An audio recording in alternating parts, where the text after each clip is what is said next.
جو سبمیشنز تھی وہ کی تھی regarding interference by the establishment and by the executive.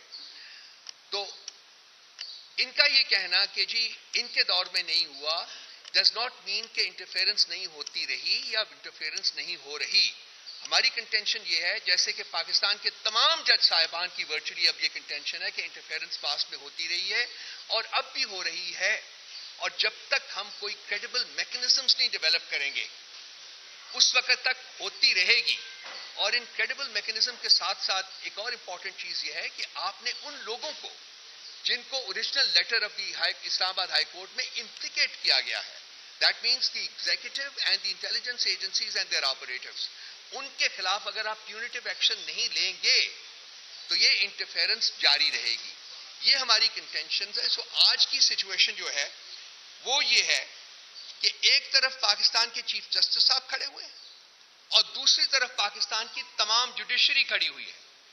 یہ شخص پوری جوڈیشری کے ساتھ لڑائی کر رہا ہے. کیوں کر رہا ہے اس کی ایک بیک گراؤنڈ ہے. میرے دوست نے مجھے کہا تھا کہ کچھ کہنے کی ضرورت نہیں ہے, میرا خیال ہے کہ آپ سمجھتے ہیں. اس کے باوجود میں صرف کہوں گا کہ اس سارے کی جو جس کو ٹریس کر سکتے ہیں آپ ٹو ون کیس ادیبیہ پیپر ملز, اس کے اوپر جب اس کے بعد جب ان کے خلاف ریفرنس کیا تھا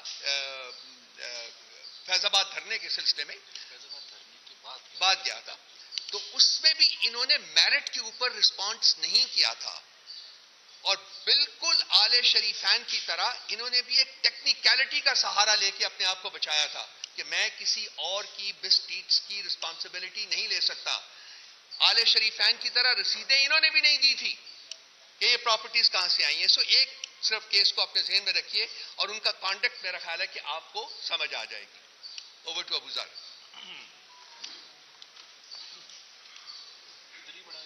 ہاں یہ میں کر دیتا ہوں, آپ کریں میں کرتا ہوں, آپ بات شروع کریں. بسم اللہ کریں آپ. جی بسم اللہ الرحمن الرحیم.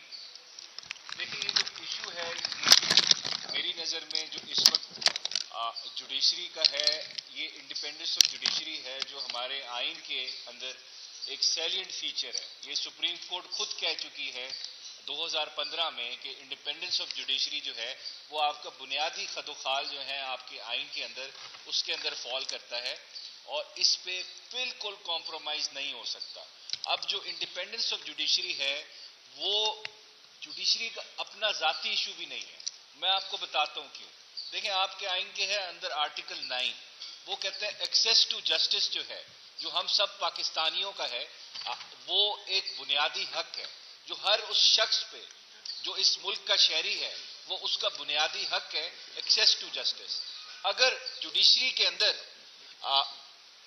انٹرفیئرنس ہے اس کے پروسیس کو سیبوٹاج کرنے کی کوشش کی جا رہی ہے تو جو ایکسیس ٹو جسٹس کا بنیادی حق ہے میرا آپ کا ہم سب کا وہ کمپرومائز ہوتا ہے. تو اس وجہ سے انڈیپینڈنس آف جوڈیشری صرف ہمارے چیف جسٹس صاحب کا ایشو نہیں ہے یا ایون ان سارے ججز کا بھی ایشو نہیں ہے, وہ ہم سب کا ایشو ہے. سب سے پہلی بات تو یہ ہے. دوسری بات دیکھیں اس دنیا میں بڑے بڑے رائٹرز گزرے ہیں اور بڑے بڑے لکھاری گزرے ہیں, فلاسفرز گزرے ہیں, وہ کچھ باتیں کر گئے ہیں, کچھ اصول بتا گئے ہیں, وہ کسی خواب یا خیال میں نہیں بات کر کے گئے. ان کی بڑی ایک ویل ریڈ وہ لوگ تھے, انہوں نے بڑی ایک پرنسپلز دیے آپ کو جس پہ ایک ریاست جو ہوتی ہے اس کو کبھی کمپرومائز نہیں کرنا چاہیے. دیکھیں آج سے تقریباً 2500 سال پہلے سب سے پہلے بات کی کہ ریاست کے اندر جو فنکشنز ہیں 3 ستون جو ہوتے ہیں ایگزیکٹو, جوڈیشری اور لیجسلیچر, یہ ایرسٹوٹل کہہ گیا 2500 سال پہلے. اس کو سمجھ آ گئی تھی کہ اگر یہ تینوں فنکشنز ایک باڈی کے اندر کانسنٹریٹ ہو جائیں گے تو وہ پھر بادشاہت بنتی ہے یا ڈسپوٹزم بنتا ہے یا ڈکٹیٹرشپ بنتی ہے. پھر اسی کے بعد ایک بڑا اچھا رائٹر آیا, جج تھا اصل میں, مونٹیسکیو. ایبسولوٹ پاور جو ہوتی ہے وہ کرپٹ بھی کرتی ہے آپ کو ایبسولوٹلی. یہ فرینچ رائٹر تھا. اس کا مطلب کیا تھا کہ ایک ایسی باڈی بنا دیں ہم ملک کے اندر جس کے اندر کوئی چیک نہ ہو, یہ ایسا ادارہ بنا دے وہ کسی قانون کے پابند نہ ہو تو پھر وہ کام بھی ایسے کرے گا کہ اس کو کوئی روکنے والا نہیں ہوگا. اگر اس کو کوئی روکنے والا نہیں ہوگا تو پھر وہ کام ایسے کرے گا کہ ایبسولوٹلی وہ کرپٹ ہی ہو جائے گا. کرپشن کا مطلب یہ نہیں ہے کہ وہ پیسے کھائے گا، اس کا مطلب یہ ہے کہ وہ کسی قانون قاعدے کے تحت کام نہیں کرے گا، اس کو کوئی روکنے والا نہیں ہوگا، اس کو کوئی چیک نہیں ہوگا، اگر چیک نہیں ہوگا تو پھر قانون کا بیڑا غرق ہوگا اور بنیادی حقوق جو ہیں آپ کے پامال ہوں گے۔ پھر ہوا کیا؟ ہوا یہ کہ آپ نے ایگزیکٹو کے اوپر چیک رکھنے کے لیے ایک کانسیپٹ دیا ایک ریاست نے، جس کو کہتے ہیں آپ جوڈیشل ریویو۔ اب جوڈیشل ریویو کیا ہے؟ یہ جوڈیشری کا کام ہے کہ اس نے ریویو کرنا ہے کہ کیا ایگزیکٹو اور اس کے افسر، اس کے افسران جو کام کر رہے ہیں، کیا وہ آئین کے مطابق ہے کہ نہیں ہے، یا قانون کے مطابق ہے کہ نہیں ہے، کیا وہ کسی کی خواہش کے مطابق ہو رہا ہے کہ اس ملک کے آئین اور قانون کے مطابق ہو رہا ہے۔ تو پھر جوڈیشری کا کام آتا ہے اس نے دیکھنا ہے میرا کوئی بنیادی حقوق پامال ہوا، آپ کا کوئی بنیادی حقوق پامال ہوا، تو اس ایگزیکٹو ایکشن کو اس نے on the touchstone of the constitution دیکھنا ہے، یا قانون دیکھنا ہے یہ ٹھیک ہے کہ غلط ہے۔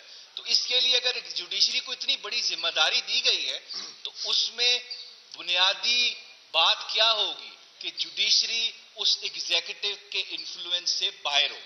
اگر ایگزیکٹو جس نے میرے خلاف میرا بنیادی حقوق کو پامال کرنا ہے، اگر وہی جوڈیشری کے اوپر بیٹھا ہوا ہے، اگر وہی جوڈیشری کو کنٹرول کر رہا ہے، اگر وہی جوڈیشل پروسیس میں انٹرفیئر کر رہا ہے، تو کیا میں امید کر سکتا ہوں کہ وہ جوڈیشری میرے حق میں فیصلہ کرے گی یا جسٹس کرے گی، انصاف کر پائے گی؟ یہ as a matter of principle یہاں پہ بات ختم ہو جاتی ہے۔ اگر کوئی انٹرفیئرنس ہے جوڈیشل پروسیس میں تو جوڈیشری کا جو کانسیپٹ ہے مجھے انصاف دینے کا، ایگزیکٹو پہ چیک رکھنے کا، وہ وہیں پہ ختم ہو جاتا ہے، وہ irrelevant ہو جاتا ہے as a institution. Now coming to the point, Islamabad high court کے 6 ججز نے کیٹیگوریکلی کہا کہ اسلام آباد ہائی کورٹ کی ورکنگ بڑے احترام کے ساتھ تو یہ لیٹر نہ لکھتے، اگر انٹرفیئرنس بند ہو گئی ہوتی تو یہ لیٹر نہ آتا۔ That means it is a continuous and recurring process جو چل رہا ہے اس وقت۔ اس کے علاوہ اب اس کو فردر اس کو اسٹیبلش کرنے کے لیے آپ نے ریکمنڈیشنز لی، ویو پوائنٹ لیا باقی ہائی کورٹ سے۔ Lahore high court